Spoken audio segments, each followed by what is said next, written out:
Hey guys, just wanted to give some updated news on Natalee Holloway, who disappeared in 2005. Jan Van Derther was the prime suspect in the unsolved 2005 disappearance of Natalee Holloway.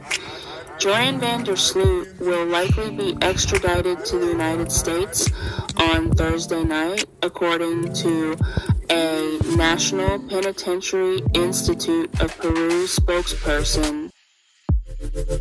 Van der Sloot left the Chalapaca prison in Peru on Saturday to be transferred to another prison in Lima, where he's awaiting his extradition to the U.S.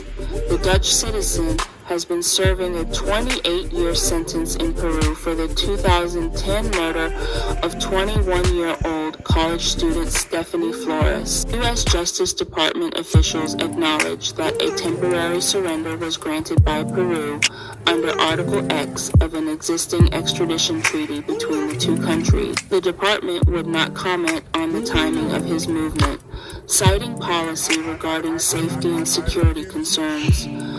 In the U.S., Van der Sloot faces extortion and wire fraud charges from an accusation that he tried to profit from his connection to the Holloway case. Holloway, 18, went missing in May 2005 while on a high school graduation trip in Aruba. She was last seen driving off with a group of young men, including Van der Sloot. Van der Sloot, who was detained as a suspect in the teen's disappearance and then later released, was indicted by an Alabama federal grand jury in 2010 for allegedly trying to extort Holloway's family. Federal prosecutors alleged that in March 2010, Van der Sloot contacted Holloway's mother, Beth Holloway, through her lawyer and claimed he would reveal the location of the teen's body in exchange for $250,000 with $25,000 paid up front. During a recorded sting operation, Beth Holloway's attorney, John Q. Kelly, met with Van der Sloot at an Aruba hotel, giving him $10,000 in cash as Beth Holloway wired $15,000 to Van der Sloot's bank account, according to prosecutors. Session brings Natalee Holloway case to an end. After 18 years, Joran van der Sloot admitted that he brutally attacked the American teenager on a beach in Aruba, bringing a close to a case that had fascinated the American public since she vanished in 2005.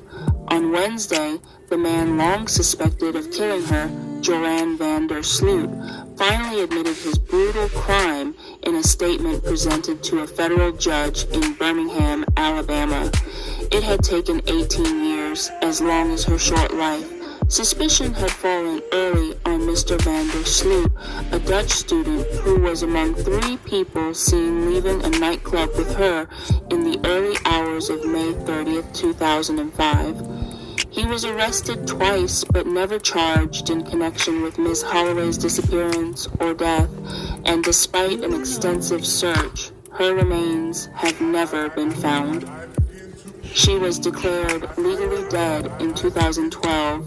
No one has ever been charged in her killing. He was arrested twice, but never charged in connection with Ms. Holloway's disappearance or death, and despite an extensive search, her remains have never been found. She was declared legally dead in 2012. No one has ever been charged in her killing. His admission in the Holloway case came as he was pleading guilty to charges that he had tried to extort money from her mother, Beth Holloway. At the hearing, Beth Holloway said his confession had brought her family's long ordeal to an end.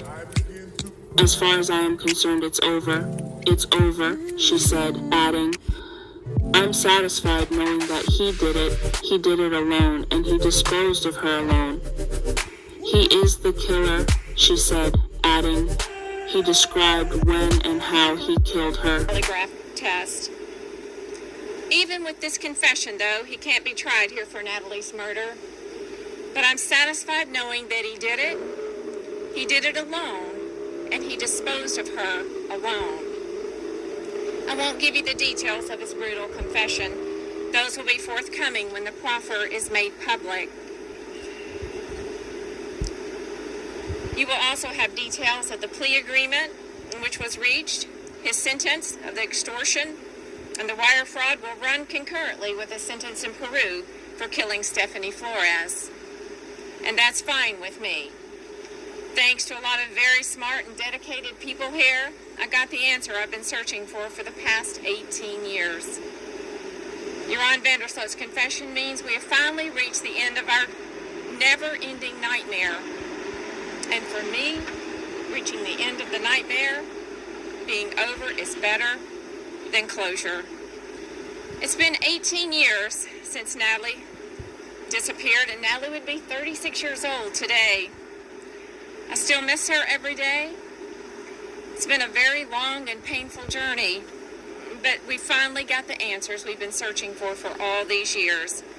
We finally, today, we got justice for Natalee. So thank you all so very much and being supportive of us in our long 18-year journey. Thank you.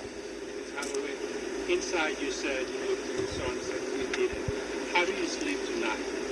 As a mother, as what she has today. Yeah, I think we sleep well. I mean, this has been the most unimaginable journey, and I know everyone has been with us on this, and we are so appreciative of it.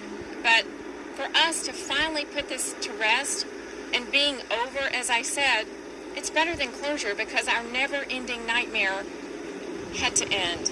And we are so grateful that we can say that today, that it is over. And that is getting justice for Natalee. Do you have any indication that with his confession there will be charges in Aruba? Do you have any hope for that? I don't. I just know that there are no charges that will be here for his murder, but hopefully maybe they will look into that. Do you need that, or do you have what you need? No, I have what I need, but I have what I need. Did you Our believe case when was he said solved. that he's a changed man? I definitely don't. I don't believe he's a changed man at all. How did it feel to see him in the courtroom shackled? It feels victorious. I feel like you finally begin to transition from the victim to the victor, and it begins to make the pain and suffering feel somewhat less intense because you are here. You are at this point, the pinnacle of the journey, and you've gotten justice and you've gotten the answers you've been so desperately seeking. So it felt victorious. Are you confident you got the truth out of him? Oh, I'm absolutely confident. Yes. Yes. That you had the opportunity to talk to Joran in the courtroom. What did you tell him? I was able to tell Joran that I think in this long ending nightmare, he was able to express things to him that I had been wanting to tell him, as far as, telling him who he is. And he is a killer. He is a killer. He will always be the killer. He will always be now the black mark in Aruba. He's now confessed to 2 murders. So that was good for me to be able to tell him that and to show him. Do you hope that Aruba maybe reopen the case? I don't know about that, but I'm just sticking with victorious right now. Thank you. Can you tell us a little bit about, in the courtroom they said that you sat as he was explaining what happened. How was that moment? It is shocking and it is horrific to hear a killer that describing the brutal things that he did to my daughter, Matt's sister. It's shocking and it is very disturbing. But it's things that parents have to know the truth. They have to hear the answers as to what happened in order to put this to rest and for it to be over. Beth, did Vandersloot let you guys know if others are involved? Did he act alone? Yes, he acted alone. Thank you all so much. Tell us about Natalee. Tell us about the 18 years before. Natalee was very bright, very smart, dedicated young lady. She was on her way to college. She was headed to medical school after that, and I have no doubt she would have made it all the way. So we love her. We miss her very much. And we wake up every morning with thoughts of Natalee, but now we wake up knowing that we have reached justice for Natalee. So And she thank was you. truly the best sister I could have ever asked for. Absolutely. Have you said a full and complete goodbye?